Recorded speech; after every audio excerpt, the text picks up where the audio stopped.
vers le plein régime. Et une fois que nous sommes tirés vers le haut, je vais appuyer légèrement sur ce manche gauche pour obtenir un joli décollage à l'échelle. Maintenant, laissez-moi l'éloigner de ma caméraman. Et nous pilotons un hélicoptère GPS. Cet engin est gros. Et si vous n'avez jamais piloté d'hélicoptère, cela peut être un peu intimidant, mais je vous promets que c'est aussi simple que de piloter un drone. Et si vous pilotez un drone en ligne de mire, l'hélicoptère est en fait plus facile à cause de l'orientation. Maintenant, le Huey et ce WH Airwolf sont certainement des hélicoptères haut de gamme aussi. Celui-ci sera juste un peu plus facile à voir à cause de ce schéma. Et des trois, je dois être honnête, c'est probablement mon préféré. En fait, j'ai écrasé cet hélicoptère Airwolf, ce que j'expliquerai dans la vidéo elle-même, alors restez à l'écoute pour ça. Mais les gars, si vous êtes nerveux à l'idée de piloter un hélicoptère, le GPS est définitivement la voie à suivre.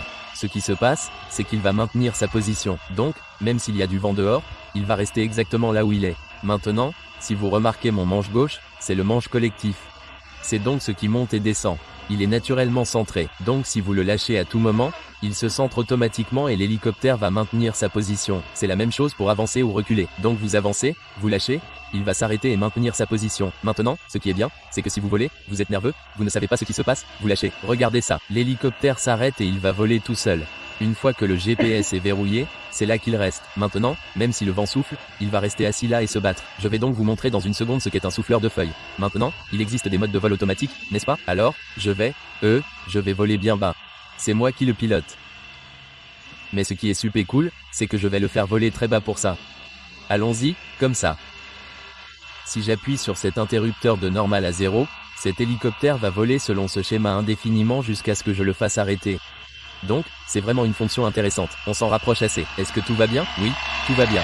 Mais c'est là qu'il va voler. Je n'ai pas à m'inquiéter qu'il sorte de paix hors du schéma. Tant que cet interrupteur indique 0, cet hélicoptère va voler dans ce mode. Maintenant, dans une seconde, je vais l'éteindre. Je vais le laisser faire un passage de plus. Voyons à quel point il se rapproche de nous. Très cool. Maintenant, je l'éteins. J'ai le contrôle. Je vais aller un peu plus loin et nous allons le mettre en mode figure 8. Alors, appuyez sur l'interrupteur et l'hélicoptère va voler en 8.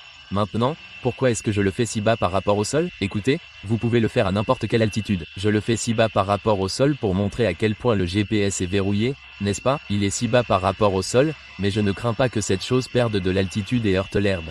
Donc, il est vraiment réglé. Le GPS de cet hélicoptère ou des hélicoptères Flywing en général sont bien meilleurs que les autres hélicoptères. Je n'ai pas encore eu de problème avec ça. Comme je l'ai dit, cette configuration telle qu'elle était en quelque sorte une double redondance. Donc, c'est vraiment cool. Maintenant, éteignons ça.